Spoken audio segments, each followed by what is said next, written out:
Hey guys, okay, so in this video I will tell you guys how, or not how, I will tell you guys the labor and delivery story.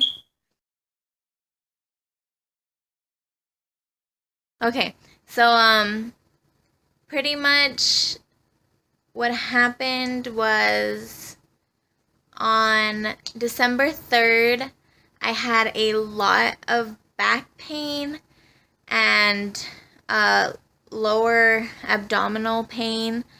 And it was really bad. Oh, I'm sorry. And it would not go away. And so I told Brandon about this. So we decided to go to the hospital that morning, I think. So he got out of work, well, didn't go into work, and we went there instead. They checked me and everything. I wasn't dilated, and I wasn't having any contractions. So they sent me home. But it was so weird because I was having all these pains, and when I told people about it, they told me to go to the hospital, which is why we did. But nothing happened. And so I didn't want to just automatically think again, like, oh, I'm in labor, you know? So we went home and everything. Nothing happened. The next day, I lost my mucus plug, or started losing it. It took like 3 days or something like that. When I told my family again they said go to the hospital, but I didn't want to go again and have the same thing happen. And the only difference this time was I was losing my mucus plug, which doesn't mean you're in labor. So I told them, no, I'm not going to go. I'm going to wait it out. Just see what happens. And they're like, okay, sure. But the next day, Wednesday, I think it was Tuesday, Monday or Tuesday, I don't remember. My aunt decided to pick me up because I was still losing my mucus plug and I was getting the cramps. I thought they might be contractions, but I wasn't sure because how people explained contractions to me was not what I was experiencing. I went to a birthing class and she said, you'll know you're having a contraction if your stomach feels like this or like this. You know, like your chin or your forehead, how hard it is. That was not happening with me. I was kind of hard, but not that hard, and I was still kind of squishy on top. So I was like, I don't know if I'm having contractions, but how other people explained it, where it starts from your back and goes to the front of your abdomen, that's what I was experiencing. So I told her, and they were like, well, come to our place, because Brandon was doing something. I don't remember. But they're like, come to our place, you know, just so we can keep an eye on you and everything. Oh, I think this was Sunday, actually. Sorry. Because he was at work. Yeah. But nothing happened. We didn't go. And then I kept getting those contractions. But they were kind of irregular. Like, they were close together, but it wasn't always like 4 minutes apart or something like that. it would be like 4 minutes and then 7 minutes, and then it could go back to 5 and then 8. And it was kind of like that. But again, everyone was like, oh, that means you're in labor. You're probably going to have her soon. So this time I listened and I went to the hospital again. Still nothing. But this time they did say I was having contractions, but I still was not dilated. So I was sent home. And then that Wednesday I had an ultrasound and we saw her and everything. I was still having contractions. I kept having to kind of stop Brandon when we were walking, when I would have it, till it passed.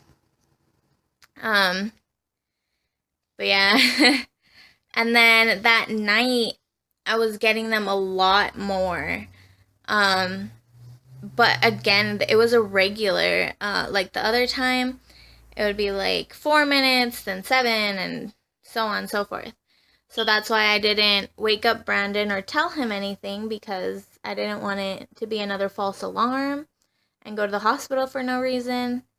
And I didn't tell my family anything after the second time I went to the hospital, because I knew they'd be like, go to the hospital. And I don't want to do that if it's a false alarm, and they knew that. So they kept asking Brandon and Brandon's mom how I was. But yeah, finally, the next morning, when Brandon woke up, I kind of told him what happened and what was happening. And I was like, I don't know if I'm in labor. And he's like, well, did you time them? And I was like, well, I stopped because they were irregular. And he's like, well, let's time them. So he started to time them. And they would hurt bad, like really bad. I was in a lot of pain. And so finally, or no, we had a doctor's appointment that day at 10 something. So I was like, let's just wait for the doctors and then we'll see if he says anything. So that's what I was trying to wait for, but it just gradually got worse. It was so hard to move, and to stand, it would hurt so badly. So finally I gave up at like 9. And I told Brandon, let's just go to the hospital. I don't think I can wait any longer. And he was like, okay. So we packed up everything and went. And I didn't want to tell people because I didn't want it to be another false alarm to tell everyone again. But I did tell my mom once we were at the hospital, and I think my aunt. But I told them, like, don't get excited just yet because I don't know what's happening. So, yeah, but I was in so much pain. I couldn't even go in all the way. Brandon had to go find me a wheelchair, which took forever. Just so we can go upstairs. And once we did, they got me a room. We went in. I was having contractions. And they checked me. But when they checked me, they didn't say anything. The nurse I had, I didn't really like her. She was kind of moody or something. I don't know. But she didn't say anything. But she's like, okay, we'll check you like in 2 hours or something. And then we were like, what? But she didn't say anything. So, when she left, Brandon was like, I think I saw her write on the computer, that you were 2 centimeters. And I was like, really? And he's like, yeah, but I'm not sure if that's what it was or not. So we didn't really say anything. I did tell my mom and my aunt that I might be 2 centimeters, but not sure. And they got all excited. And then We waited. Another nurse came in, which I thought was the main nurse, but I don't think she was now.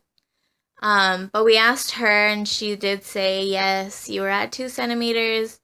So we will check you again to see if you're progressing. Because if you are, then you'll stay. If you're not, then we're going to probably send you home. So we're like, oh, okay. So we did tell everyone that, yes, I was dilating. My grandma and my aunt came. My mom was at work, so she told me that she'll come afterwards. Brandon told his family, and they were going to come as well. So we were all just waiting and waiting and waiting. Once they came to check on me again, I did progress. They said I was at, I think, 5 or 6 centimeters. This lady, not trying to be mean or anything, but she did have kind of chubbier hands, and I think that's why she said 5 or 6. But yeah, so it wasn't exact. So I was like, okay. So we get to stay, and they're like, yeah, you're staying, and they asked me if I wanted an epidural. By then, the contractions, it was so funny. When we came in, the contractions weren't that strong, but they hurt me so bad. And Brandon was like, if you can't even handle these, you're not going to handle them later on. Just get the epidural. And I was like, yes, I'm going to get it because I hate this. This is awful. But once I was laying down and progressing, when the contractions were coming harder, I felt perfectly fine. I could kind of feel them, but I was able to be quiet. I would just kind of hold on to the railing next to me and like squeeze it real tight, and then I'd be fine. When I first came in, I was like moaning and groaning because it was hurting so bad. So when it was progressing, I was actually feeling better. But yeah, so I did ask for the epidural, but they said I had to get like a bag of something or other fluids inside of me before they could do it. And I was like, if I'm progressing this fast, I'm not sure if I'm going to be able to get the epidural before she comes. But once they did come back, the bag, luckily, wasn't fully empty, but they did let me get the epidural. So I got it. Everyone says that with epidural, you're supposed to go like completely numb from like your waist down and can kind of feel stuff still, but not completely. So I still felt my contractions, just not badly, but I could still move my legs and everything, which a lot of people thought was weird, but I think maybe either they didn't give me a strong dose, or because I'm so used to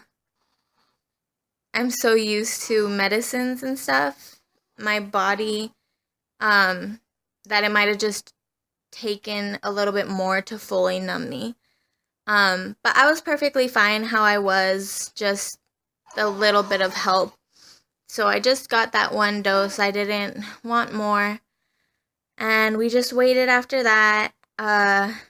They checked me again after that, and I was at 7 centimeters.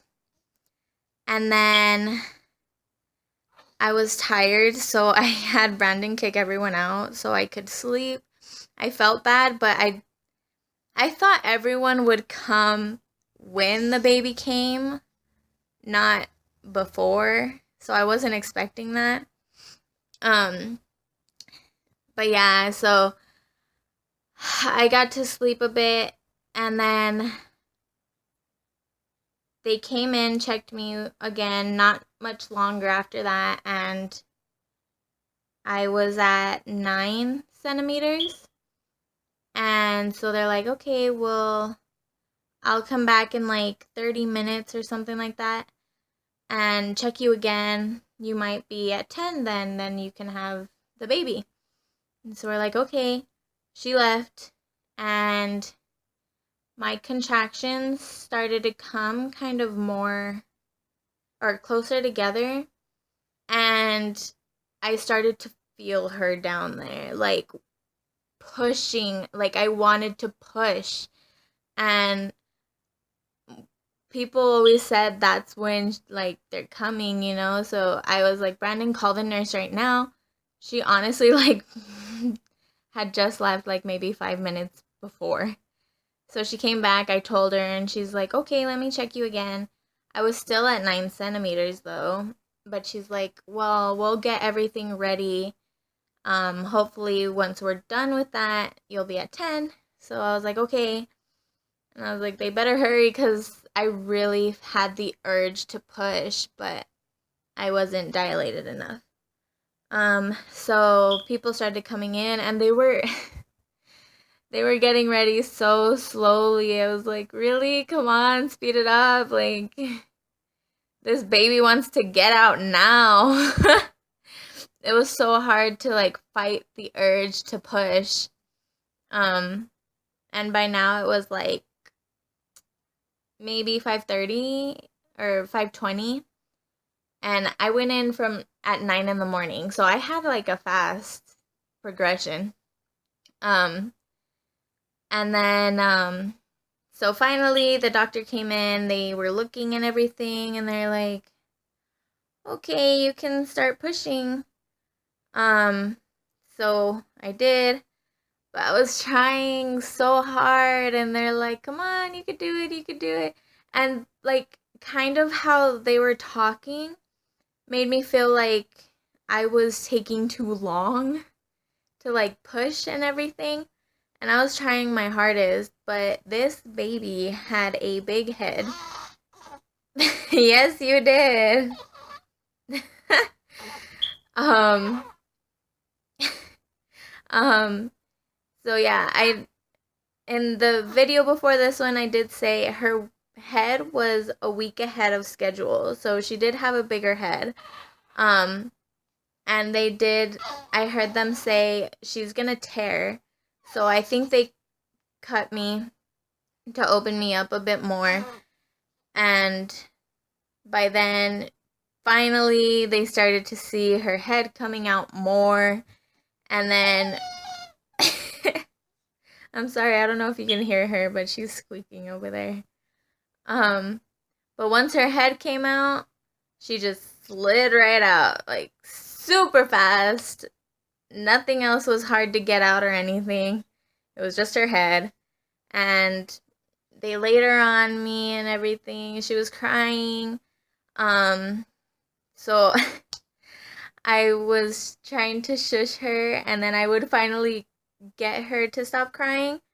But then the nurses would come and like, no, come on, baby, cry, cry, cry. And then they'd make her cry again, which I didn't know they had to hear her cry for so long. But yeah, so that's how it happened. That's how we had our little baby girl. I'll explain what happened afterwards. Probably in her first week update. Everything that happened in her first week, which will probably be the next video. Well, I hope you guys enjoyed my story. Like I said, everyone was kind of impressed with my labor and delivery because it was so fast. And everyone told me with your first baby, you're going to be in labor for like 12 hours or more. This one was really fast.